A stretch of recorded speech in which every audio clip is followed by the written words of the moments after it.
हर दिन 10 our bracket में आपको खाना है, सुबह 8 बजे से लेके शाम के 6 बजे तक। मैं खाने कम नहीं बोल रहा हूं, मैं ये भी नहीं बोल रहा हूं कि भाई क्या छोड़ना है क्या खाना है वो आपकी मर्जी, जो आप कर रहे हैं वही कीजिए। ना तो आपके खाने के क्वांटिटी को छेड़ रहा हूं, ना काइंड ऑफ फूड को छेड़ रहा हूं। मैं सिर्फ इतना बोल रहा हूं, जो भी आप खाना चाहते हैं सुबह 8 बजे के बाद शुरू कीजिए, रात के 6 बजे से पहले खत्म कर दीजिए। उसके बाद कुछ मत खाइए, पानी पी सकते हैं। जो फ्रूट्स होते हैं वो डायबिटीज पेशेंट के लिए सबसे इंपॉर्टेंट दवा है, लेकिन कहीं आप ठीक ना हो जाएं इसीलिए उस दवा से आपको दूर रखा जा रहा है, राइट। आपको 5 तरह की दवाइयां लेनी होंगी। दवाइयों का मतलब, मेडिसिन का मतलब सिर्फ वो नहीं जो टॉनिक टैबलेट है। अगर डिक्शनरी में मेडिसिन का कोई मीनिंग देखेंगे, डिक्शनरी में मेडिसिन का मतलब होता है कोई भी ऐसा साइंस जो आपको बीमारी को प्रिवेंट करने में या क्योर करने में मदद करे, वो मेडिसिन। क्लियर होगी ना? What is medicine? Medicine is any science which can help you to prevent or cure a disease. That is medicine. Medicine does not only mean कि कोई टैबलेट हो, कोई टॉनिक हो तो ही वो बोतल में होगा तो ही वो मेडिसिन है।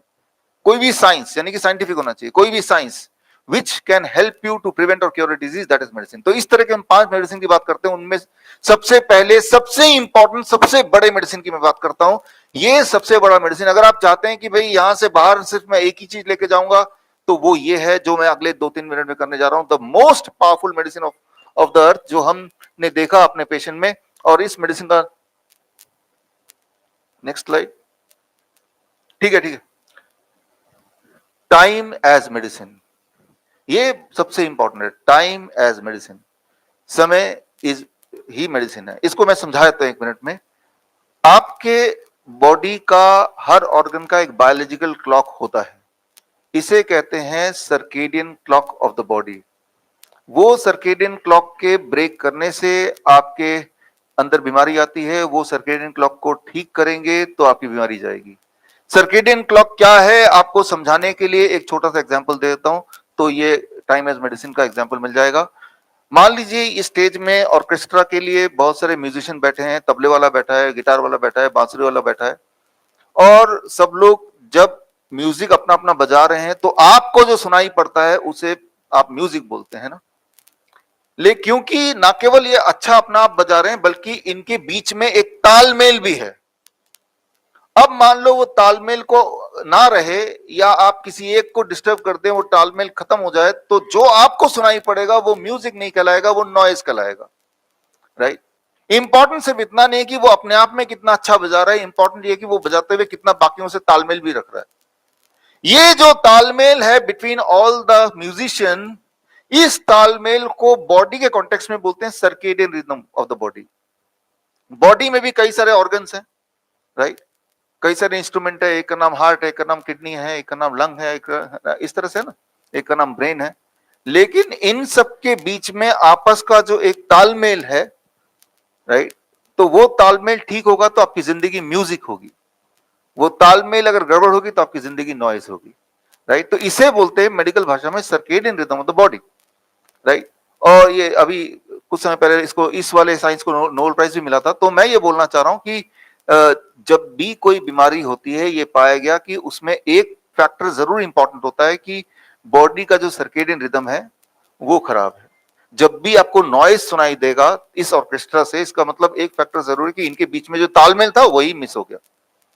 That will be the most important factor. अब अगर नॉइज को म्यूजिक में कन्वर्ट करना हो तो क्या करना पड़ेगा, इनके बीच का जो तालमेल है उसे दोबारा बनाना पड़ेगा। तो इसको बोलते हैं time as medicine. Time as medicine के अनुसार हमें क्या करना होगा, वेरी वेरी सिंपल। हमारे हर ऑर्गन का एक तालमेल होता है। इसका एक एग्जांपल देके फिर सीधे आता हूं क्या करना होगा। हार्ट का एक बॉडी क्लॉक है। इसको अगर आप एक्सपेरिमेंटली समझना चाहते हैं तो आप सुबह के 10 बजे, लगभग इसी टाइम 10 बजे कल कर सकते हैं, अपना ब्लड प्रेशर चेक कीजिए, उसे लिख लीजिए। आपका ब्लड प्रेशर मान लो 140/90 है। रात को 10 बजे सेम डे, अपना सेम उसी दिन रात को 10 बजे अपना ब्लड प्रेशर फिर चेक कीजिए। आप गौर करेंगे आपका ब्लड प्रेशर सुबह वाले से नीचे रहेगा, राइट, सुबह वाले से नीचे रहेगा, राइट, 10 to 20% नीचे रहेगा। Clear, right. आप में से बहुत थोड़े लोग होंगे जिनका सेम या उल्टा रहेगा। तो ये है pattern, this is the heart का बॉडी क्लॉक। जिनका ऐसे रहता है या उल्टा रहता है उनको नींद नहीं आएगी फिर, या किसी दिन अगर आपको उल्टा ऊपर रहेगा उस दिन आपको नींद नहीं आएगी। आपके नींद को आने के लिए रात को आपके बॉडी का अपना ब्लड प्रेशर को कम करना बड़ा ही इंपॉर्टेंट है, तो ही आपको नींद आती है। जब ब्लड प्रेशर कम होगा, बॉडी में थोड़ी ठंडक आएगी, तो मेलेटोनिन रिलीज होगा, आपको नींद आ जाएगी। तो दैट इज द प्रिंसिपल। एक जैसा ब्लड प्रेशर नहीं रहता है, वो ऐसे जाता है। ये बॉडी का, हार्ट का बॉडी क्लॉक है। एक और एक्सपेरिमेंट कर लीजिए, 2 बोतल ले लीजिए, बोतल 1 एंड बोतल 2। मान लीजिए दोनों बोतल लीजिए, ये तो थोड़े छोटे बोतल एक्सपेरिमेंटली बता रहा हूं, बड़े बड़े 1 लीटर के। इसमें लिख दीजिए डे, इसमें लीजिए नाइट। दिन भर में जितना पेशाब आप करते हैं बोतल 1 में आप डालिए। रात को सोने के बाद आधी रात को उठ के अगर पेशाब करते हैं तो बोतल 2 में डालिए। आप गौर करेंगे बोतल 1 में, यानी कि दिन वाले पेशाब जो कलेक्शन है, इसमें जो पेशाब होगा वो 3 गुना होगा इन कंपैरिजन टू रात वाले का। ये एक बैलेंस रहता है। कुछ केसेस में ये उल्टा होता है, तो वो उनमें होता है जिनमें किडनी की प्रॉब्लम होगी, प्रोस्टेट की प्रॉब्लम होगी, यानी कि किडनी का जो बायोलॉजिकल क्लॉक है वो बिगड़ गया है। तो मैंने आपको उदाहरण के तौर पे बताया कि किडनी का बॉडी क्लॉक, हार्ट का बॉडी क्लॉक, ये this is time as medicine. इसको अगर ठीक कर लें तो कोई भी बीमारी आराम से ठीक हो सकती है।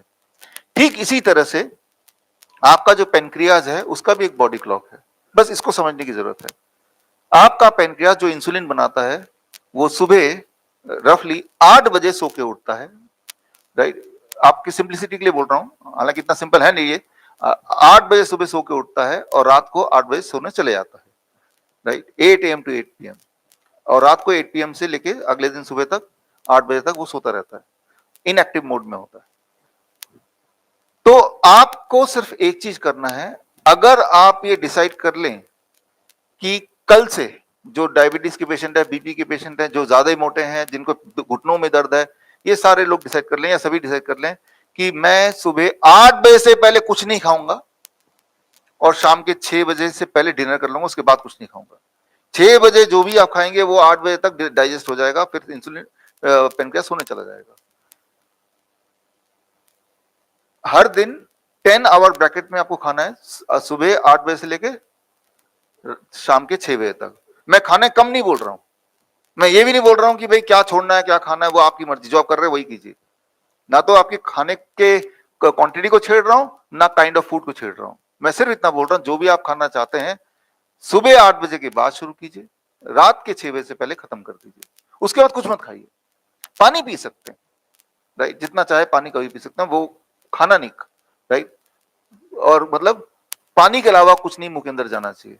अगर आप ये कर पाते हैं, अगर आप कर पाते हैं, अगर, इसलिए बहुत लोग बोलेंगे हम नहीं कर पाएंगे, तो फिर तो क्या बोलेंगे, लेकिन कर पाएंगे तो आप हैरान होंगे, 1 हफ्ते के अंदर आपका ब्लड शुगर नीचे जाने लगेगा, 15 दिन के अंदर आपका ब्लड प्रेशर नीचे जाने लगेगा, दवाई कम करना मजबूरी हो जाएगा, 21 दिन के अंदर आप देखेंगे घुटने के दर्द वगैरह ठीक होने लगेंगे, 1 महीने के अंदर आपका बॉडी वेट जो ज्यादा मोटे हैं 5% रिड्यूस होने लगेगा, आपकी एनर्जी बढ़ने लगेगी, आपकी नींद पहले 3-4 दिन के अंदर बड़ी अच्छी गहरी आने लगेगी। जो लोग डिप्रेशन में रहते हैं, पहले 2 या 3 दिन के अंदर उनके डिप्रेशन में आपको बहुत ही गिरावट दिखेगी, वो चीयरफुल रहने लगेंगे। तो ये सारे फैक्टर आ जाते हैं जैसे ही आपने एक चीज बदली, बस टाइम एज मेडिसिन, कुछ नहीं करना है। मैं तो ये भी बोल रहा हूं कि आप मेरी बात ना भी मान के जस्ट एक्सपेरिमेंटली करके देखिए, नुकसान तो कुछ है ही नहीं ना, राइट।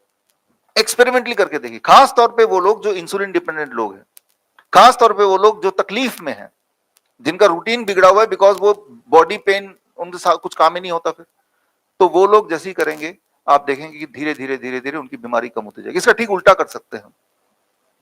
मान लो आपको कोई दुश्मन है, आप डिसाइड कीजिए कि रात के 12 बजे एक लड्डू खिला देंगे उसको, तो आप किसी भी अपने टाइम ब्रैकेट को जितना बढ़ाएंगे उतनी बीमारी बढ़ेगी, टाइम ब्रैकेट को जितना घटाएंगे उतनी बीमारी ठीक होने लगेगी। एक एग्जांपल देकर आपको इसको कंक्लूड करते हैं। आप आधी रात को जब नींद में उठते हैं, कई बार किचन जाना पड़ता है, प्यास लगी होती है, तब आप चूहे के कुतरने की आवाज अक्सर सुनते होंगे। तो चूहे को कुदरत ने इस तरह से बनाया कि नॉकटर्नल एनिमल, वो रात को खाने के लिए बनाया है, सूर्यास्त के बाद, और चूहा अपना नेचुरल रिदम फॉलो करता है, वो रात को ही खाता है, दिन में नहीं खाएगा। इंसान का जो नेचुरल, जो हमारा बायोलॉजिकल क्लॉक है, हम दिन के लिए बने हैं, जब सनलाइट हो तब। एक्सपेरिमेंट ऐसे कई बार किए गए, कई बार किए गए। चूहे को पकड़ा, एक ही तरह के चूहे, 2 पिंजरे में रख दिया, एक पिंजरे में चूहे को खाना तभी दिया जाता है जब वो जिसके हिसाब से बना है, कब? रात रात में सर्व कर दिया और दिन सुबह होने से पहले अगर खाना छूट गया तो निकाल लिया, फिर रात को ही सर्व किया। दूसरे चूहे को इसका ठीक उल्टा किया, जैसे ही सूरज उग गया खाना पहुंचा दिया, और सूरज ढलने से पहले अगर उसने खाना फिनिश नहीं किया या खाना खाया नहीं, उसको हटा दिया। तो मतलब ही इज फोर्स्ड कि उसे खाना दिन में ही मिलना है। एक महीने के अंदर जो दिन वाला चूहा है, दिन में खाना दे रहे हैं सर, वो मोटा होने लगा, उनमें कैंसर डेवलप हो गया, उनमें डायबिटीज डेवलप हो गई, उनकी बीपी बढ़ गई, और 3-4 महीने में वो उनमें से चूहे मर गए। फिर एक एक्सपेरिमेंट और किया गया। एक महीने में जब भयंकर बीमार पड़ गए तो उन चूहे का खाने की टाइमिंग दोबारा बदल दी, नेचुरल जो टाइमिंग है, रात को खाना दिया और सुबह होने से पहले निकाल लिया। तो इंटरेस्टिंग बात यह है कि जो बीमारी उनमें आ गई थी वो बीमारी उससे कई गुना तेज रफ्तार से गायब भी हो गई। तो यानी कि इट इज रिवर्सेबल। फिर यही वाला एक्सपेरिमेंट इंसान पे भी किया गया, कई बार कई हॉस्पिटल्स में किया। हम तो अपने हॉस्पिटल में ये टाइम एज मेडिसिन, हमारे हॉस्पिटल 20 हॉस्पिटल है, अगर आप जाएंगे सुबह 9 बजे से पहले उनको ब्रेकफास्ट मिलता नहीं, और रात के 7 बजे के बाद कुछ नहीं मिलता है। किचन ही बंद हो गया, उससे पहले खाना है तो खाओ, नहीं तो नहीं मिलेगा। हमें पता है कि सिर्फ एक नियम है, बाकी और चीज काम करे ना करे ये तो काम कर ही जाएगा। तो we are sure about it, और ये तो सभी के लिए लागू कर ही दिया हमने, और लागू किए हुए भी 3 साल हो गए। 3 साल पहले हमने, अभी 20 हॉस्पिटल्स है। तो लेकिन इंपॉर्टेंट बात है कि इसको करने के लिए किसी हॉस्पिटल में रहने की जरूरत नहीं है, ये तो घर पे किया जा सकता है, राइट? और घर पे ही करना चाहिए, क्योंकि ये कुछ दिनों के लिए नहीं, make it A part of life style, कि आपके जीवन का पार्ट बना लिया। लेकिन पार्ट कब बनाएंगे? जब आपको इसमें से कोई फायदा दिखेगा। फायदा तभी दिखेगा जब इसको कुछ लोग कुछ दिन तक करके देखेंगे। तो कितने दिन तक? 10 डेज चैलेंज, कि 10 दिन तक करके देखेंगे बस, और 10 दिन में क्लियर कट एविडेंस मिल रहा है तो और लंबा कर लेंगे, राइट? तो दुनिया में कुछ लोग ऐसे हैं अनफॉर्चुनेटली, और या जिनका काम ऐसा है कि जैसे जो सिक्योरिटी में काम करते हैं, नाइट ड्यूटी होती है, डॉक्टर्स होते हैं जो रात को ही काम करते हैं, नाइट ड्यूटी होती है, जो पायलट्स होते हैं, जो फ्लाइट अटेंडेंट होते हैं, ऐसे बहुत सारे प्रोफेशंस हैं जहां पे मजबूरी में रात को ही काम करना है। पूरे दुनिया में देखा गया है कि उनमें मोर्टेलिटी रेट ज्यादा होती है in comparison to normal population, उनमें कैंसर ज्यादा होता है in comparison to normal population, उनमें हार्ट डिजीज ज्यादा होता है in comparison to normal population. ये पूरे दुनिया में ये देखा गया है। तो लेकिन उनकी तो मजबूरी है, बिकॉज उनकी जॉब है। लेकिन आप हम में से वो लोग जो बीमारी की वजह से हम घर पे बैठे हुए हैं, वो तो कर ही सकते हैं। तो मैं ये बोलना चाह रहा हूं कि जो लोग कर सकते हैं वो करके देखेंगे, तो वो देखेंगे किस रफ्तार से आप सिर्फ एक चेंज करने से आपकी बीमारी भागती है। कैसे पता चलेगा? सिम्टोमेटिकली पता चल जाएगा, राइट? आपकी एनर्जी लेवल बढ़ेगी, आपकी नींद अच्छी आने लगेगी। Just one and the most important of all, time as medicine. अब आते हैं दूसरी मेडिसिन पे। तो ये जो टाइम एज मेडिसिन, इसमें कोई ये नहीं देखना कि भाई डायबिटीज का पेशेंट कर पाएगा क्या, हार्ट का पेशेंट कर पाएगा क्या, हेल्दी इंसान करेगा क्या, सभी को कर लेना है।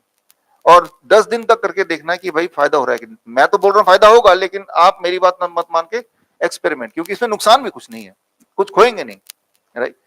Now let's come to the, इस पे मैंने किताब लिखी है, द सर्केडियन डॉक्टर, राइट? मैं आपको कुछ लाया हूं यहाँ के जो ऑर्गेनाइजर के लिए, ठीक है, यहीं रख दो। तो सर्केडियन डॉक्टर अगर किताब आपको पढ़नी है, राइट, तो bishrup.com/ebook में जाएंगे तो ये किताब ई बुक फ्री डाउनलोड हो जाएगा, या अमेजन वगैरह तो मिल ही जाएगा। तो इसमें आपको पूरा साइंस पता चल जाएगा, छोटा सा जो मैंने बताया इसके पीछे का साइंस जिनको जानना है।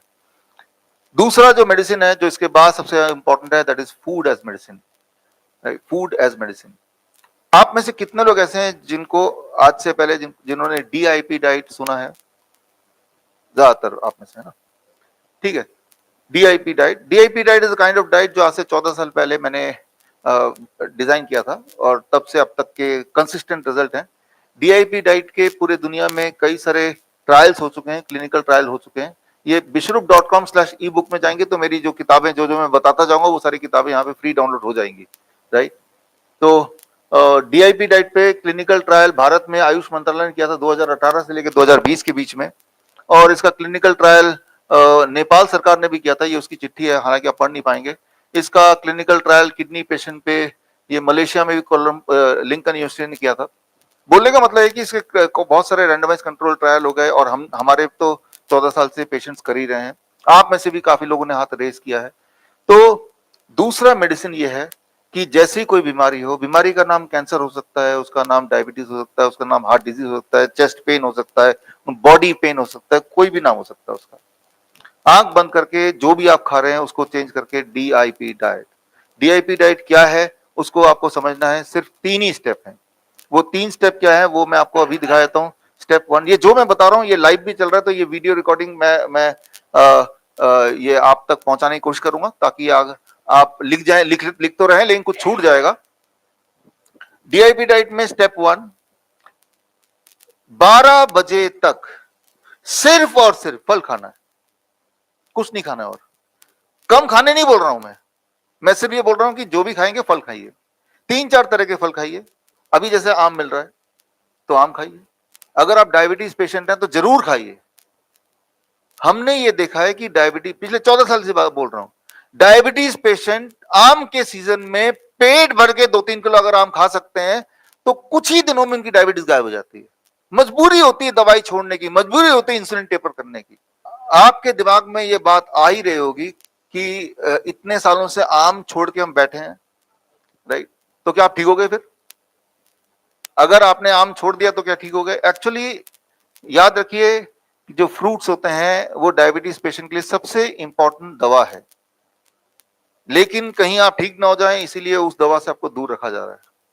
और ये जो क्लिनिकल ट्रायल हुए हैं, ये क्लिनिकल ट्रायल डायबिटीज पेशेंट पे हुए हैं, किडनी पेशेंट पे हुए हैं, हार्ट पेशेंट पे हुए हैं। और ट्रायल तो छोड़िए, इसी यहाँ पे भी आप में से कुछ लोग आपस में बातचीत करेंगे तो आप में से काफी लोगों ने DIP डाइट ट्राई किया है। और ऊपर से आम का सीजन भी है, ये टेस्ट करने का सबसे अच्छा मौका है। 12 बजे तक 3 से 4 तरह के फल ले लीजिए जो आपको सबसे ज्यादा पसंद है। वो मीठे फल भी हो सकते हैं या होने ही चाहिए। अंगूर हो सकते हैं, चीकू हो सकता है, आम हो सकता है, संतरा हो सकता है, केला हो सकता है, तरबूज हो सकता है, तरबूज हो सकता है। मतलब कोई रिस्ट्रिक्शन नहीं किसी भी तरह के पेशेंट के लिए, no restriction of whatsoever kind of patient, right? वो किस चीज का पेशेंट है, कोई रिस्ट्रिक्शन नहीं है क्वांटिटी के लिए एंड काइंड ऑफ फ्रूट्स के लिए। बस ये कि जो मिल जाए आपको खाना है। 12 बजे तक खाना सिर्फ फल है, दैट इज स्टेप 1। कितना खाना है? आपके बॉडी वेट के अनुसार। मेरा बॉडी वेट मान लो 70 kg, फॉर्मूले के अनुसार इंटू 10 दैट बिकम्स 700 और उसको ग्राम कर दिया, 700 ग्राम खाना है। ये एक इंडिकेटिव नंबर है, ऐसा नहीं कि 700 ग्राम पे अटकना है। अगर आपका मन 1 किलो खाने का कर रहा तो वो भी खा सकते हैं, अपर लिमिट कितना भी रख सकते हैं, बट ट्राई टू अचीव की भाई एटलीस्ट लोअर लिमिट इतना मेंटेन करें, राइट? लेकिन याद रखिए जिनकी उम्र 60 साल से ऊपर है उनकी मेटाबॉलिज्म रेट थोड़ी कम ही होती है, तो थोड़ा कम खा के भी पेट भर जाता है उनका।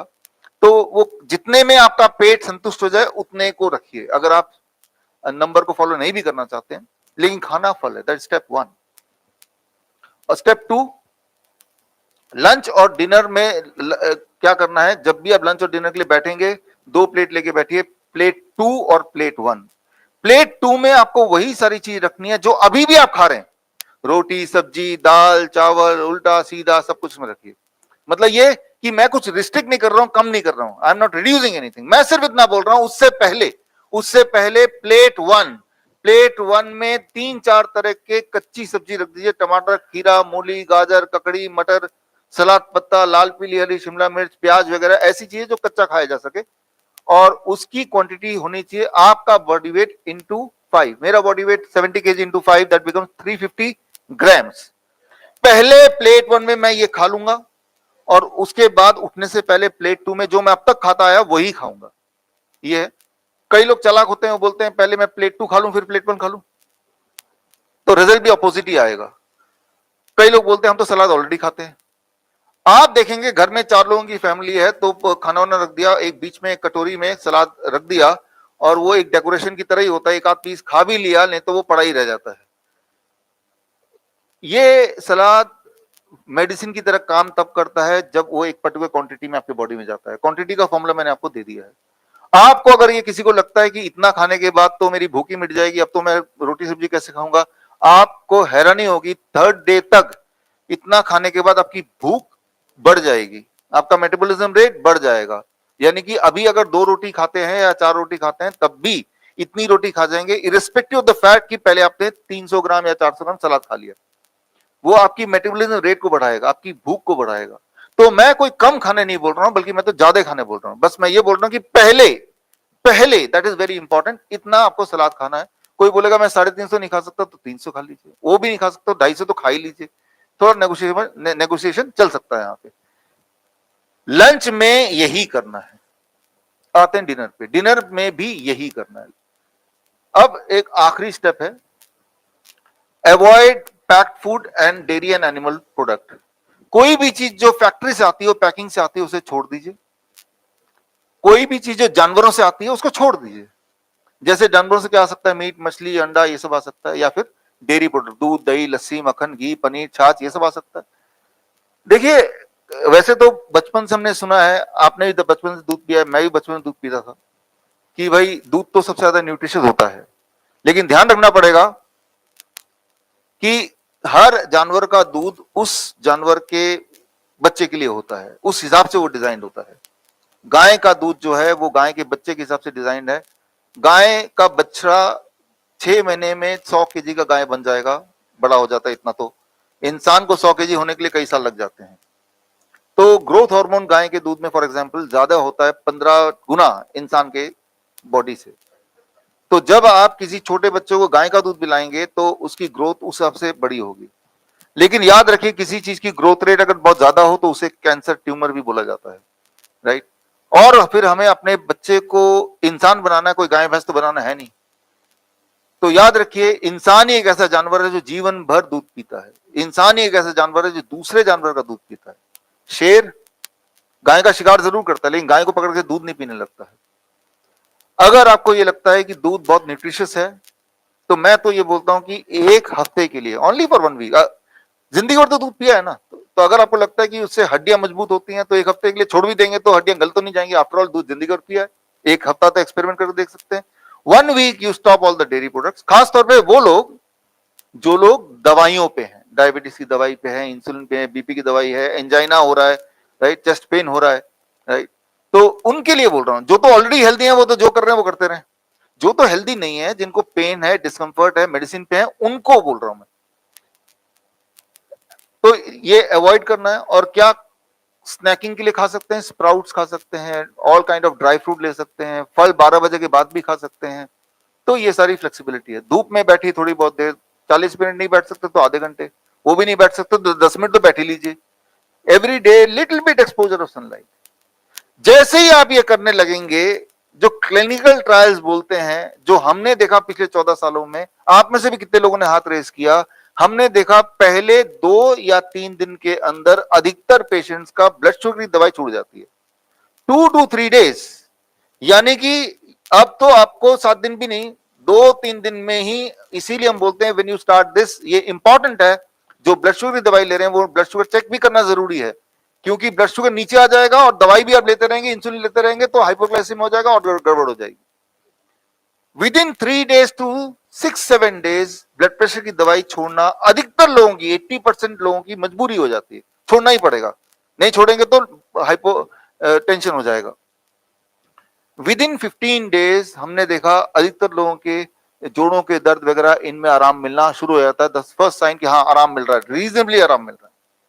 और इसमें हमने देखा है 1 महीने के अंदर, पहले महीने 10% वेट रिडक्शन होता है, फॉलोइंग मंथ 5% वेट रिडक्शन होता है, जब तक कि आपका नॉर्मल बीएमआई नहीं आ जाता। जो लोग मोटे हैं उनके लिए बोल रहा हूँ, जो तो बहुत पतले हैं या नॉर्मल है उनका और वेट नहीं रिड्यूस होगा, शुरू में जरूर 2-3 किलो कम होता है।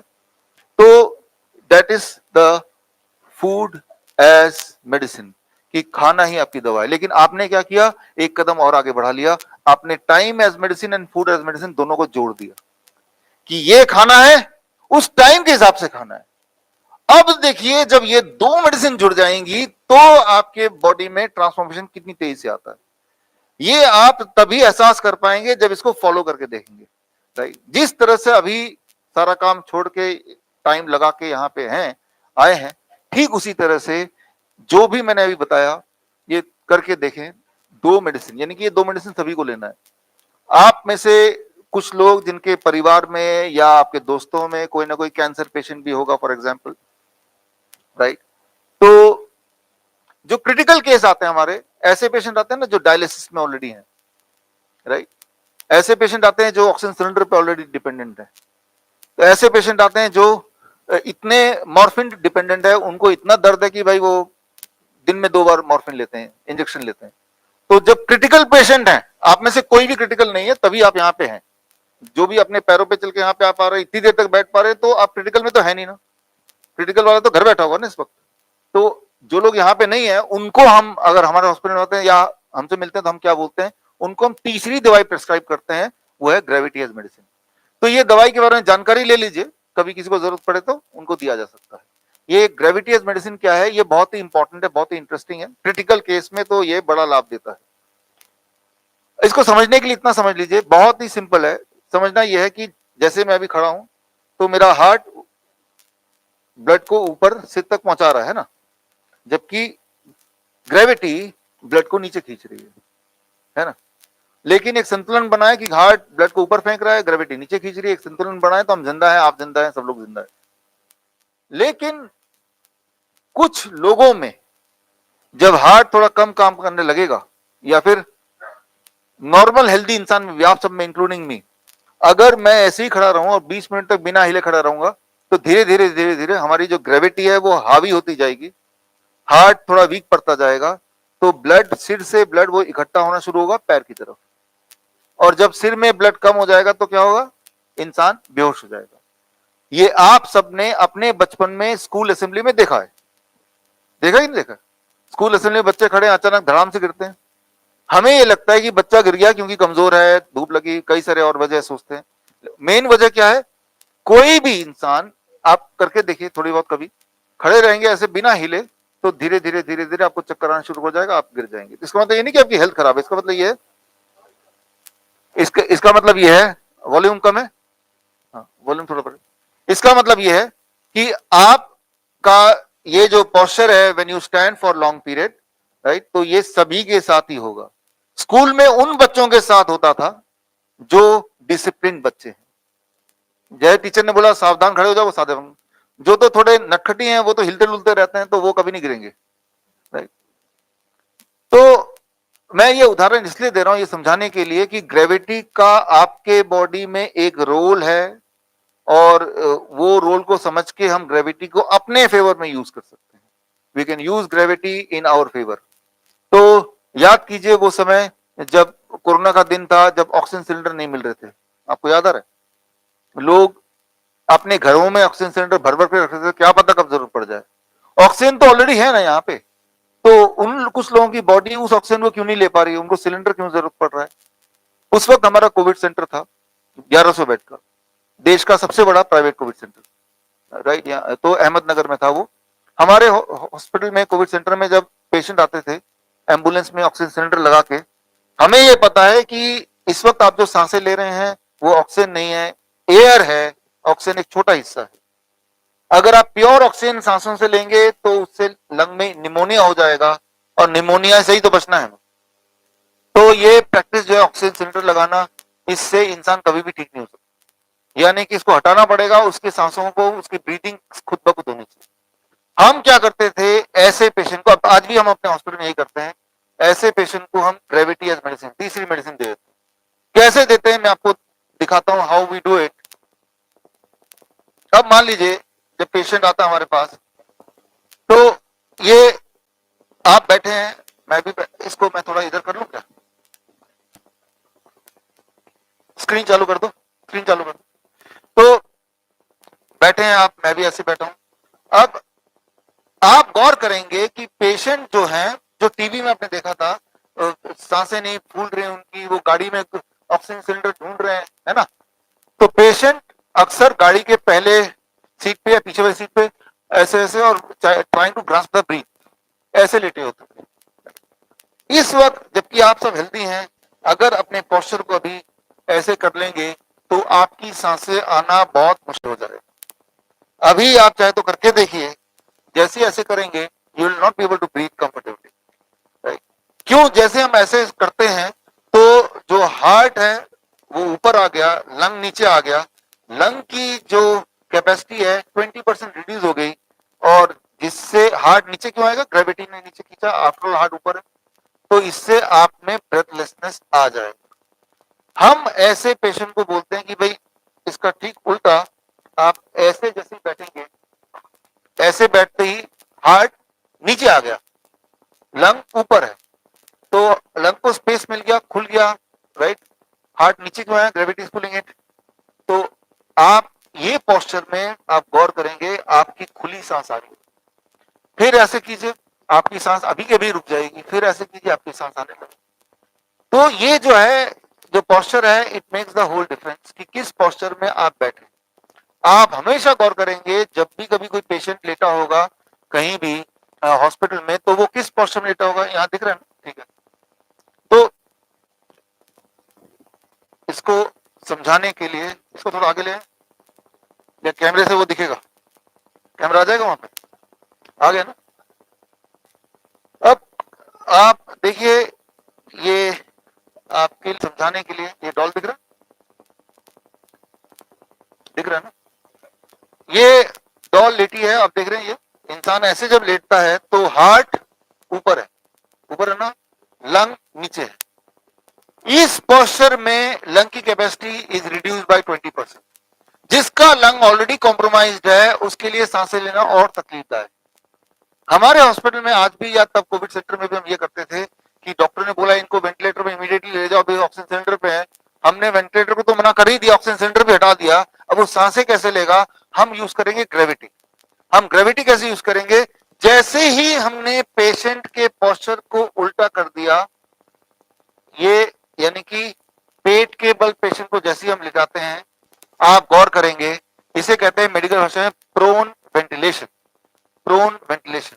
इस पोस्चर में जैसे ही लिटाया, SpO2 चेक करेंगे, उसके सिम्टम देखेंगे, तो आप देखेंगे आधे घंटे के अंदर इंप्रूवमेंट आ गई, जबकि हम ऑक्सीजन सिलेंडर हटा चुके हैं, राइट। तो हमने सिर्फ एक चीज किया, प्रोन वेंटिलेशन, उसके पोस्चर को लिटा दिया। जब भी किसी को सांसें ना आ रही हो, तो तब जब वो पेट के बल लेटने लगेगा, और अगर बैठा तो आगे झुक के बैठेगा, तो सांसें आने की प्रोबेबिलिटी कई गुना बढ़ जाती है। ये एक छोटा सा साइंस है, इसको समझना होगा। और अगर तब भी ना हो तो एक और साइंस इसमें जोड़ देते हैं। एक छोटा सा फैन, जो चाइनीज फैन आता है, उसको लेके पकड़ा देते हैं, और जब उसकी हवा यहाँ लगती है, यहाँ पे कुछ रिसेप्टर है जो लंग को खोलता है। तो जब हवा पड़ती है तो रिसेप्टर स्विच ऑन होता है, जिससे लंग को ओपन होता है। तो पंखा हमारे हॉस्पिटल जगह जगह पे लगा हुआ है, पेशेंट को पकड़ाया या नर्स ने पकड़ लिया और लंग खुल गया, सांसें आने लगती। अब पीछे नहीं आ रही तो देखिए, I try to speak louder. तो इसमें इंपॉर्टेंट बात यह है कि जब वो कोरोना का जो दौर था, तो हमने अपने लोगों को बोल दिया, ये फैन पंखे थोड़ा खरीद के रख लो, जो पैनिक करेगा उसको पकड़ा दो, ठीक होने का उनसे ले लो। ये सब चलता रहा। और हमारे हेल्पलाइन नंबर भी तब था, वो जो आज भी है, कि रात को फोन कर रहे हैं कि पेशेंट ब्रेथलेसनेस हो रहा है, सांसें नहीं ले पा रहा है। हम बोलते हैं ये कराओ, तो पेशेंट मान नहीं रहा, हॉस्पिटल जाना चाहता है। हमने कहा तो ले जाओ हॉस्पिटल। तो पेशेंट को आगे बिठा देना, आगे बिठा दिया, हॉस्पिटल ले जा रहे हैं। फिर हम बोलते हैं कि पेशेंट को बोलो खिड़की खोल के देखे बाहर कि हॉस्पिटल आ रहा है कि नहीं आ रहा है।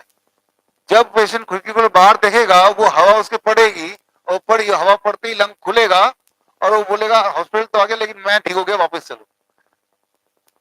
तो इस बात को अगर आपको समझना है, तो जो किताब है स्विच 360 डिग्री पोस्चरल मेडिसिन, ये किताब पढ़ेंगे तो इसके पीछे का साइंस, इसके पीछे का मेडिकल रेफरेंस, वो सारी चीजें आपको मिल जाएंगी। तो मैंने आपको अभी बताया किस तरह से लंग को ग्रेविटी इंफ्लुएंस करता है, और किस तरह से ग्रेविटी का उपयोग करके हम लंग को खोल सकते हैं। ठीक इसी तरह से बॉडी के सारे ऑर्गन्स को ग्रेविटी इंफ्लुएंस करता है, और सारे ऑर्गन को हम मदद दे सकते हैं ग्रेविटी को यूज करके। अब हम बात करते हैं किडनी के पेशेंट के लिए हम क्या करते हैं। किडनी के पेशेंट कैसे पहचानेंगे, दो लाइन में बता देता हूं। किडनी के पेशेंट अक्सर बोलते हैं क्रिएटिनिन बढ़ गया, पोटेशियम बढ़ गया। वो उस बातों में जाएंगे तो आप एक टेस्ट के फ्रॉड में फंस जाएंगे। किडनी को पेशेंट को पहचानते हैं हम। मान लो कोई पेशेंट आता है या इंसान आता है, बोलता है कि मैं किडनी का पेशेंट हूं, सबसे पहले नजर पड़ती है उनके पैरों पे। पैर में सूजन दिख रही कि नहीं, जितनी दूर है मैं आपसे हूं, इतनी दूर से दिख रही कि नहीं। लेंस लेके देखने की जरूरत नहीं है, ऐसे क्लियरली अगर दूर से ठीक ठाक स्वेलिंग दिख रही है, यह है पहला सिम्टम। दूसरा सिम्टम, ब्लड प्रेशर दवाइयों के बावजूद भी कंट्रोल नहीं हो पा रहा, 200/100। तीसरा, उसका पेशाब पूरे 24 घंटे में 500 ml से भी कम, आधा लीटर से भी कम। तीसरा। चौथा, अक्सर खुजली होती है, उल्टी होती है, ब्रेथलेसनेस होती है, राइट, इस तरह की। अगर ये सारे सिम्टम हैं तो ये असली किडनी पेशेंट। तो इसको ठीक कैसे करेंगे? इनमें सबसे पहली चीज जो हमें ठीक करनी है, उसकी पेशाब के आउटपुट को बढ़ा दो और सूजन को घटा दो। तो जब पेशाब का आउटपुट बढ़ेगा, सूजन घटेगी, तो ब्लड प्रेशर घट जाएगा। तो ये कैसे करते हैं हम? इसके लिए हम करते हैं what we call as head down tilt. Head down tilt, head down tilt क्या है? दोबारा स्क्रीन पे आ जाना। आप कभी हमारे हॉस्पिटल आइए तो आप देखेंगे कि ये बेड आप देख रहे हैं, इस बेड में पेशेंट को लिटा दिया, इस बेड को मैंने इंक्लाइन कर दिया बाई 10 डिग्री, 3 ईंटें यहां रख दी, तो इंक्लाइंड हो गया ना बेड। पैर ऊपर की तरफ, सिर नीचे की तरफ। ऐसे जब पेशेंट 2 घंटे लेटते हैं तो 2 घंटे के अंदर उनका यूरिन आउटपुट बढ़ने लगता है, उनकी स्वेलिंग कम होने लगती है। ये दोनों चीज जब वो हासिल कर लेते हैं और लगातार ऐसे अगर 15 दिन 20 दिन तक रोज 2-2 घंटे कर लेते हैं, तो हमने देखा है कि वो जो सिम्टम्स थे, जो क्लासिक सिम्टम ऑफ किडनी, वो गायब हो जाते। ये भी एक ऐसी चीज है जो घर पे ही कर सकते हैं। तो पहले तो जब पेशेंट फोन करते हैं तो हम बोलते हैं कि पहले तो ये घर पे करके देख लो। अगर तो आप ये रिजॉल्व हो जाता है आपके सिम्टम्स, तो आने की जरूरत नहीं है, अदरवाइज आने की जरूरत। तो यहां पे हमने क्या किया, जब हमने बेड को टिल्ट किया, हमने ग्रेविटी को यूज किया। जब मैं खड़ा हूं तो मेरा ग्रेविटी नीचे काम खींच रहा है, मेरा हार्ट ऊपर खींच रहा है, ऐसे हो रहा है ना। लेकिन जब इस पोस्चर में लेट गए तो हार्ट के डायरेक्शन में ग्रेविटी आ गई, राइट। तो gravity and heart are in the same direction, right. जब सेम डायरेक्शन में आ गई तो जो पैरों का जो ब्लड है वो किडनी में जाके पूल होने लगता है, इकट्ठा होने लगता है।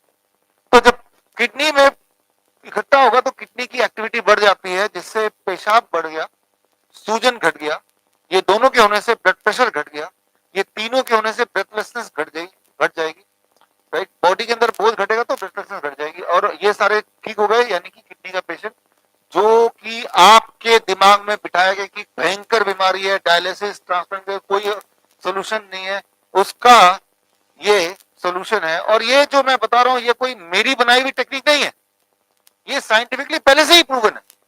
और वो साइंटिफिक रिसर्च पेपर्स अगर आपको चाहिए, जो किताब मैंने आपको दिखाई उसमें पढ़ लीजिए, 360 डिग्री पोस्चरल मेडिसिन जो किताब है। तो ये this is what is called gravity as medicine, कि आप ग्रेविटी को यूज कर रहे हैं अपने इलाज के लिए, राइट। तो इसके बाद लेकिन ये सभी को जरूरत नहीं है। अगर कोई किडनी पेशेंट में बताया, कोई लंग पेशेंट में बताया, कोई इस तरह की परिस्थिति आ गई जो इमरजेंसी परिस्थिति बताया, तो ऐसे इमरजेंसी कंडीशन में मैनिपुलेटिंग द बॉडी, हम उसको एक रिलीफ दे सकते हैं। मान लीजिए कोई ऐसा पेशेंट है जो गैस्ट्रिक इसोफेगल रिफ्लेक्स डिजीज का पेशेंट है। गैस्ट्रिक इसोफेगल रिफ्लेक्स डिजीज क्या है? कि डकार आना, राइट, या फिर वो गैस बनता है तो चेस्ट में पेन होता है, लगता है जैसे हार्ट अटैक आ जाएगा। इस तरह का कोई पेशेंट हो, जब इस तरह का कोई पेशेंट होता है तो उनको हम बोलते हैं HUT, हट, हेड अप टिल्ट, राइट। दोबारा करना पड़ेगा। ऐसे पेशेंट अगर आपके पास हैं तो ये बेड में आप सो रहे हैं, हम क्या करते हैं, उनके बेड को थोड़ा सा सिर के यहां से टिल्ट कर दिया, एक एक ईंट लगा दी 3-4 डिग्री एंगल पे, राइट। अब उनको बोलते हैं कि यही आपका बिस्तर है, रात भर इसी में सोना है। जब ऐसे सोते हैं तो जो गैस्ट्रिक है वो ऊपर नहीं आएगा, क्योंकि ग्रेविटी नीचे खींच रही है ऑलरेडी, वो इंक्लाइंड है, वो फ्लैट नहीं है।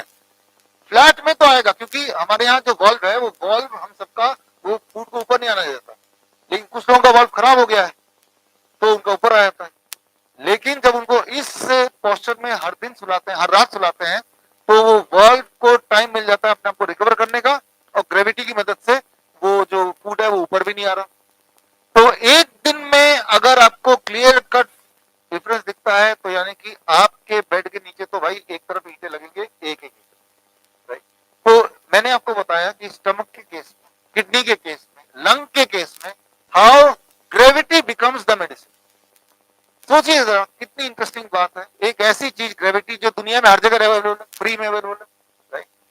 बस इसी तरह से ग्रेविटी को कई सारे और तरह से हम यूज करते हैं अलग अलग, लेकिन मुख्य जो मैंने आपको बताया वो ये है। तो अब बात करते हैं द नेक्स्ट मेडिसिन। मैंने आपको बोला 5 मेडिसिन बताऊंगा, तो हम 3 पे पहुंचे अभी तक, राइट। चौथा मेडिसिन है हीट एज मेडिसिन।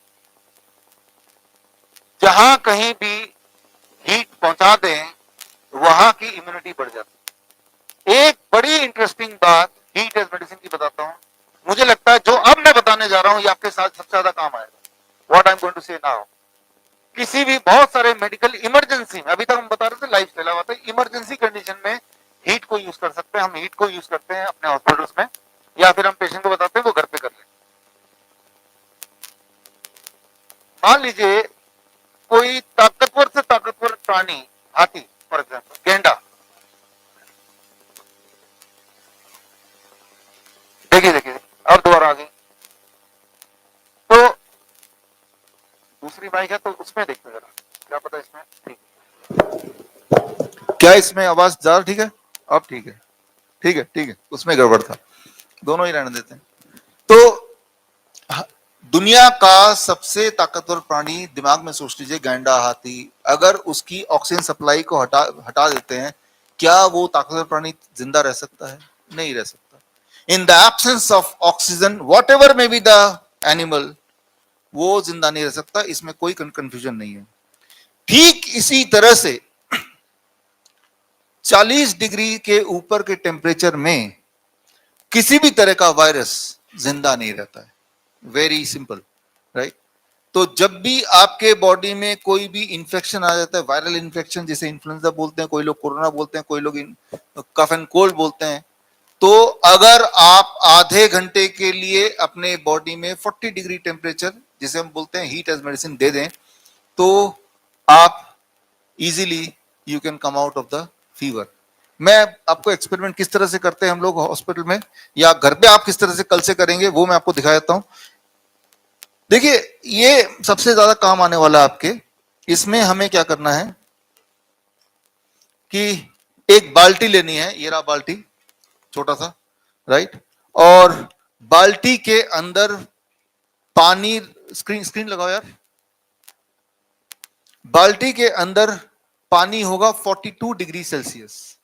ये 42 याद कर लीजिए, 40, एक थर्मोमीटर खरीद लीजिए कहीं से, ताकि 42 डिग्री सेल्सियस कितना होता है, ठीक ठाक गर्म होता है। इतना नहीं कि आपके स्किन को जला देगा, लेकिन इतना कि आपको फील कराएगा बहुत गर्म।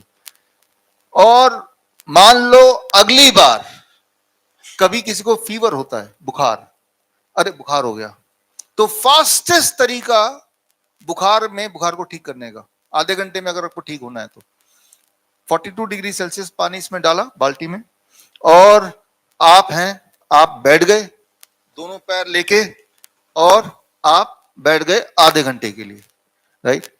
तो जब आप इस तरह से बैठेंगे, हर 5 मिनट में आपका पानी भी धीरे धीरे ठंडा हो रहा है ना, तो 5 मिनट में एक और बाल्टी रखा, और हर 5 मिनट में एक मग पानी रिप्लेस कर रहे हैं, जो कि और ज्यादा गर्म है, so as to maintain the temperature to 42 degree. 30 minute अगर आप करेंगे तो आप हैरान हो जाएंगे कि आपका जो फीवर वो गायब हो गया। तो आपके दिमाग में सवाल आएगा, एक तो पहले से ही बुखार है, ऊपर से मैं बॉडी को और गर्मी दे रहा हूं। यही इंपॉर्टेंट प्रिंसिपल है जो आपको समझना पड़ेगा, कि जो फीवर है वो अपने आप में बीमारी नहीं है, हमें पता है, वो बॉडी का एक डिफेंस सिस्टम है। जब किसी को वायरल या बैक्टीरियल अटैक होता है, जब इंफेक्शन आता है, तो बॉडी उस इंफेक्शन को मारने के लिए अपना टेम्परेचर बढ़ा देती है, और वो जो टेम्परेचर जब बढ़ जाता है, बढ़े हुए टेम्परेचर में वायरस ज्यादा देर जिंदा नहीं रह सकते, मैंने आपको ऑलरेडी बताया। लेकिन आपके शरीर को उस टेम्परेचर को बढ़ाए रखने के लिए जो ऊर्जा चाहिए, वो कहां से मिलता है? बॉडी से ही मिलता है। और बॉडी की ऊर्जा टेम्परेचर बढ़ाने में लग जाएगी, तो आप कमजोर फील करने लगते हैं, सुस्त पड़ जाते हैं। तो मैंने क्या किया, मैंने बॉडी को बोला, भाई आपको गर्मी चाहिए ना, तो अगर गर्मी चाहिए तो मैं गर्मी देता हूं, राइट, सपोर्ट करने के लिए, फीवर, आर्टिफिशियल फीवर। तो दोनों पैर को, टांगों को हमने बाल्टी में रखा। टांगों को ही क्यों रखा? क्योंकि जिस तरह से ये एक हार्ट है, मेडिकली आपका जो काफ मसल है, पिंडली जिसे बोलते हैं, इसे बोलते हैं second heart, this called second heart. जब आप चलते हैं, हिलते डुलते हैं, तो जितना आपका हार्ट का एक चैम्बर ब्लड इजेक्ट करता है, उतना ही ब्लड इजेक्ट करता है आपके दोनों काफ मसल्स। तो ये सेकेंड हार्ट है। तो जैसे ही वो सेकेंड हार्ट ये वाला पोर्शन पानी में डूबा, तो यहीं सारे ब्लड वेसल है, तो ब्लड की सर्कुलेशन बढ़ेगी, और साथ ही साथ आप देखेंगे कि आधे घंटे के अंदर आपका फीवर गायब। इसमें कई सारे ट्रायल्स हुए और ये देखा गया, पैरासिटामोल जितनी तेजी से आपका टेम्परेचर घटाता है, उससे ज्यादा तेजी से ये घटाता है। पैरासिटामोल का असर चले जाने के बाद दोबारा फीवर आ जाएगा, लेकिन ये अक्सर एक बार करने के बाद फीवर दोबारा नहीं आएगा, क्योंकि वायरस तो मर ही चुका पूरा। तो ये इसे हम कहते हैं lower leg hot water immersion, heat as medicine. ये कैसे कहां काम आएगा? ये सिर्फ एक जगह काम नहीं आएगा, कई जगह काम आएगा। मान लो आपका ब्लड प्रेशर बढ़ गया किस दिन और दवाई नहीं लेना चाहते हैं, तो भी आप lower leg hot water immersion करेंगे, हीट एज मेडिसिन करेंगे, तो about 10 to 20 mmHg blood pressure नीचे गिर जाता है। ये हम देखते ही अपने हॉस्पिटल में अक्सर। तो ये अगर किस दिन नींद नहीं आ रही हो, तब आप ये करेंगे आधे घंटे तक, तो नींद आने लगेगी। कैसे नींद आएगी? जब आपने ये किया तो आपके बॉडी का टेम्परेचर बढ़ गया, जब करना छोड़ दिया तो टेम्परेचर दोबारा से, टेम्परेचर जब डाउन होने लगता है, that gives you the trigger of sleep. दो चीजें होनी चाहिए बॉडी में तो आपकी स्लीप आएगी, blood pressure down, temperature down, right. जब आप ये कर रहे होंगे तो आपका ब्लड प्रेशर डाउन होगा। क्यों? क्योंकि जब आप गर्म पानी में सेकेंड हार्ट को रखते हैं तो आपका ब्लड वेसल डायलेट हो रहा है, खुल रहा है। जितना ये खुलेगा उतना ब्लड प्रेशर नीचे जाएगा, राइट। तो एक ही तीर से कई निशाने लगा रहे हैं आप। एक एक्सपेरिमेंट करके देख सकते हैं। मान लो कोई डिप्रेशन का पेशेंट है, जिसे अच्छा नहीं लग रहा, कहीं बोलता अंदर से अच्छा नहीं लग रहा, ऐसा बोलते हैं।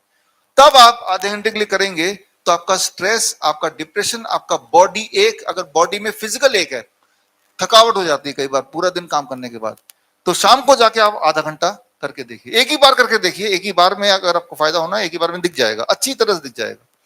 तो अगर आप में स्ट्रेस है, it will help to reduce. अगर आप में बॉडी एक है, पूरे दिन के फैटिक के बाद, it will help to reduce. अगर आपको नींद नहीं आ रही है तो नींद आने में करेगा। अगर आपको फीवर है, वो तो है ही है। तो आप देख रहे हैं कि हीट एज मेडिसिन, राइट, किस तरह से हीट आपके लिए मेडिसिन की तरह काम करता है। कई बार जो ऐसे पेशेंट हैं जिनके बॉडी में कैंसर के पेन होते हैं, तो उनको भी हम बोलते हैं यूज दिस एज मेडिसिन। ये कैसे आपके बॉडी के पेन को कम करता है? सेकेंड हार्ट पानी में जब डूब जाएगा तो जो ब्लड सर्कुलेशन है वो बड़ी तेजी से बढ़ता है। ब्लड सर्कुलेशन जब बढ़ता है तो बॉडी के अंदर कई सारे इम्यून एक्टिविटी स्विच ऑन हो जाते हैं, जिससे आपका जो पेन का जो सेंसेशन है वो लिटरली कम होने लगता है। तो जो जो मैंने कंडीशंस बताए, ये कंडीशन अगर कभी आप में होती है, चाहे बीपी है, चाहे डिप्रेशन है, चाहे वो स्ट्रेस है, चाहे वो बुखार हो, राइट, तो इनमें से या वो नींद का ना आना हो, एक बार करके देखिए, 30 ही मिनट लगेंगे और एक बार में आपको समझ आ जाएगा कि ये कितना पावरफुल टूल हो सकता है, हीट एज मेडिसिन, राइट। तो कई बार हम दो मेडिसिन को जोड़ देते हैं, ग्रेविटी एज मेडिसिन और हीट एज मेडिसिन। अभी तक हमने कितनी मेडिसिन की बात की? 4, राइट। तो बहुत क्रिटिकल पेशेंट जब आते हैं तो हम चारों को जोड़ देते हैं। मान लो हमारे पास डायलिसिस का पेशेंट आया, जिसको हफ्ते में 2 बार डायलिसिस होती है। क्या आपने कभी देखा कि डायलिसिस की पेशेंट की डायलिसिस छूट गई? कभी नहीं छूटती। हर दिन और बुरा हो जाता, 2 का 3 हो जाएगा, 3 का 4 हो जाएगा, फिर बोलेंगे अब ये भी नहीं काम करता, ट्रांसप्लांट कराओ, ये तो मरो। यही होता है। तो ऐसे पेशेंट को, अगर आपके आसपास ऐसा पेशेंट है तो उनको ये बात दिखाइएगा। हम ऐसे हॉस्पिटल में करते हैं, बट इंटरेस्टिंगली ये घर पे भी किया जा सकता है। हम ये चारों दवाइयों को एक साथ जोड़ देते हैं। टाइम एज मेडिसिन क्लियर हो गया, फूड एज मेडिसिन क्लियर हो गया, राइट। और बाकी 2 मेडिसिन को कैसे जोड़ते हैं ये इंटरेस्टिंग है। इसे हम बोलते हैं हॉट वाटर इमर्शन। ये सबसे इंपॉर्टेंट है, सबसे इंटरेस्टिंग है। हॉट वाटर इमर्शन वाला वीडियो है, हॉट वाटर हॉस्पिटल, आप जाके देख लो। तो ये हम हॉट वाटर इमर्शन में क्या करते हैं, इसमें इधर भी दिखाएंगे, मैं इधर हाथ से भी दिखा देता हूं साथ में।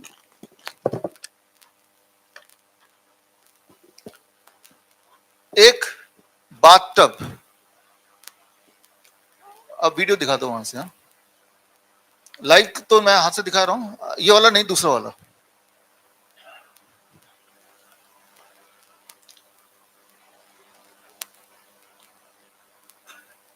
तो आप देखिए ये बाथ टब है, बाथ टब में आप हम बिठाते हैं पेशेंट को, ये पेशेंट बैठा हुआ है बाथ टब में और बाथ टब में पानी यहां तक है, राइट, और पानी का टेम्परेचर 40 डिग्री सेल्सियस, याद रखिए 40 डिग्री। डायलिसिस का पेशेंट जब इस तरह से बैठ जाता है पानी के टब में जिसमें 40 डिग्री सेल्सियस का पानी हो और ऐसा वो 2 घंटे तक अगर बैठ पाता है, राइट, इतना टाइम है, तो इसे बोलते हैं सेल्फ डायलिसिस, ऑटो डायलिसिस। उसकी डायलिसिस कुछ दिनों में धीरे धीरे छूट जाती है। कैसे छूटती है इसको आपको समझना है। जब इस तरह से पानी में बैठते हैं तो दो तरह की मेडिसिन वो ले रहा है, हीट एज मेडिसिन एंड दूसरा मेडिसिन कौन सा है, ग्रेविटी एज मेडिसिन। किस तरह से ले रहा है इसको थोड़ा सा हम समझने की कोशिश करते हैं। मेडिकली स्किन को बोलते हैं द थर्ड किडनी, आपको पता होगा। आप पेशाब का सैंपल लीजिए और पसीने का सैंपल लीजिए, लैब टेस्ट कराएंगे, दोनों में सेम ही चीज मिलेंगी। पेशाब में और आपके पसीने में दोनों में क्रिएटिनिन मिलेगा, प्रोटीन मिलेगा, यूरिक एसिड मिलेगा, यूरिया मिलेगा, सोडियम मिलेगा, पोटेशियम मिलेगा, शुगर मिलेगा। तो आपका पेशाब के जो इंग्रेडिएंट्स हैं is very similar to the ingredient of your आपके पसीने का, आपका स्वेट का, राइट। इसीलिए स्किन को बोलते हैं थर्ड किडनी। जिनकी दोनों किडनी फेल हो गई है उनकी तीसरी किडनी हम एक्टिवेट करते हैं by using food as medicine and by using by using gravity as medicine and heat as medicine. अब देखिए, मान लीजिए ये बाथटब है जो आप देख रहे हैं और यहाँ पानी यहां तक है, गर्दन तक, नीचे शोल्डर तक है। तो जैसा आप यहाँ पे देख रहे हैं हमारे पेशेंट्स में, तो ये सारे किडनी पेशेंट्स हैं जो डायलिसिस पे जाते थे एक टाइम पे, और जब इस तरह से बैठे जैसे आप देख रहे हैं, तो जो पार्ट पानी के ऊपर है उस पार्ट में जो एटमॉस्फेरिक प्रेशर है वो कितना होगा, 1 एटमॉस्फेरिक प्रेशर, जितना आपके है, जितना मेरे है। जो पार्ट बॉडी पानी से नीचे है, पानी से नीचे यानी कि पानी में जो पार्ट इमर्स्ड है उसमें atmospheric pressure plus pressure of the water. तो बॉडी के दो हिस्से हो गए और निचले हिस्से में प्रेशर ज्यादा है इन कंपैरिजन टू ऊपर वाले हिस्से में, और सबसे ज्यादा प्रेशर अपने पैरों में क्योंकि वो सबसे ज्यादा डूबा हुआ है।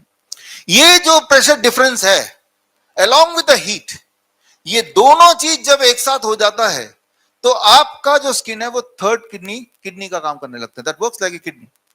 तो आपके स्किन के अंदर से, स्किन के पोर्ट से extra creatinine, extra urea, extra uric acid, extra fluid वो बाहर निकलने लगता है। इसीलिए 2 घंटे बाद जब इन पेशेंट्स को मैं पानी के उठने के बाद दोबारा उनका वेट चेक करता हूं तो देखता हूं उनका वेट 500 ग्राम, 700 ग्राम, 1 किलो भी 2 घंटे के अंदर ही कम हो गया। वो जो वेट कम हुआ वो वाला वेट था जो किडनी रिलीज नहीं कर पा रहा था, जिसके लिए वो डायलिसिस कराता था। लेकिन ये वेट किडनी कभी भी ठीक नहीं है, इसका मतलब अगले 2 दिन में या 1 दिन में दोबारा से वेट बॉडी एक्यूमुलेट कर लेगा। तो हम बोलते हैं कल फिर कर लेना ये वाला 2 घंटे के लिए, परसों फिर कर लेना। तो जब हम रोज रोज करते हैं तो किडनी को मौका मिलता है टू रिवाइव, क्योंकि हम सिर्फ ये नहीं करा रहे पेशेंट को, साथ में उसको टाइम एज मेडिसिन और फूड एज मेडिसिन भी करा रहे हैं। मैंने आपको शुरू में बता दिया था फूड एज मेडिसिन में कि किडनी पेशेंट के लिए क्लिनिकल ट्रायल में देखा गया कि it is helpful to revive the kidney. एक तरफ तो किडनी को रिवाइव करने के लिए food as medicine and time as medicine है, और दूसरी तरफ उस वक्त बॉडी के सपोर्ट के लिए, डायलिसिस से बचने के लिए हमने हॉट वाटर इमर्शन ये करा दिया। आप हमारे किसी भी हॉस्पिटल में जाएंगे तो आप देखेंगे कि इस तरह से कई सारे टब बने हुए हैं और उसमें पेशेंट को हम 2 घंटे के लिए बिठाते हैं। शुरू में जब हम बिठाते हैं तो सिर्फ यहीं तक पानी होता है, क्योंकि यहां तक पानी में बैठना आप सस्टेन नहीं कर पाएंगे लंबे समय तक। मतलब जब आप बैठेंगे आपको लगता है बैठना ही तो है, लेकिन आप हैरान हो जाएंगे जब आप बैठेंगे तो आपको एहसास होगा कि मानो जैसे कि आप जिम में दौड़ रहे हो, उतनी थकावट होती है। क्योंकि आप तो स्टेशनरी बैठे हुए हैं, लेकिन जब इसमें बैठते हैं, इस तरह से सिचुएशन बैठते हैं, तो आपका कार्डियक आउटपुट 20% बढ़ जाता है, सिमिलर टू जब हम दौड़ते हैं। तो थोड़ी देर में ही आप हांफने लगेंगे। जब आप हांफने लगे हम बोलते हैं कि तब आप वहां से उठ जाओ। लेकिन हर दिन आपकी कैपेसिटी बढ़ने लगेगी। एक टाइम आता है 10-15 दिन में जब 2 घंटे तक भी आराम से बैठ लेते हैं। जितना ज्यादा बैठेंगे, हम 2 घंटा बोलते हैं maximum time per day, right. कोई बोलेगा इतना टाइम नहीं है, लेकिन आप सोचिए सही, हर दूसरे तीसरे दिन डायलिसिस कराने जा रहा है तो उसमें भी तो टाइम लग रहा है, बल्कि उससे ज्यादा टाइम लग रहा है। और डायलिसिस में ये कोई प्रॉमिस नहीं कि वो ठीक हो जाएगा एक दिन। प्रॉमिस ये है कि वो और ज्यादा डिटोरेट करेगा। इसमें तो ये प्रॉमिस है कि वो ठीक भी हो जाएगा, पैसा भी नहीं लग रहा, घर पे ही करना है, नुकसान कुछ नहीं है, साइड इफेक्ट कुछ नहीं है, राइट। तो यहां पे हमने दो तरह की दवाइयों को कंबाइन कर दिया, heat as medicine and gravity as medicine. तो बेसिकली टोटल 4 तरह की मेडिसिन है। मान लो जो हमारे कैंसर पेशेंट हैं जो बहुत ज्यादा पेन में होते हैं, किसी भी तरह के कैंसर पेन में, उनको भी हम बोलते हैं हॉट वाटर इमोशन बैठ जाओ।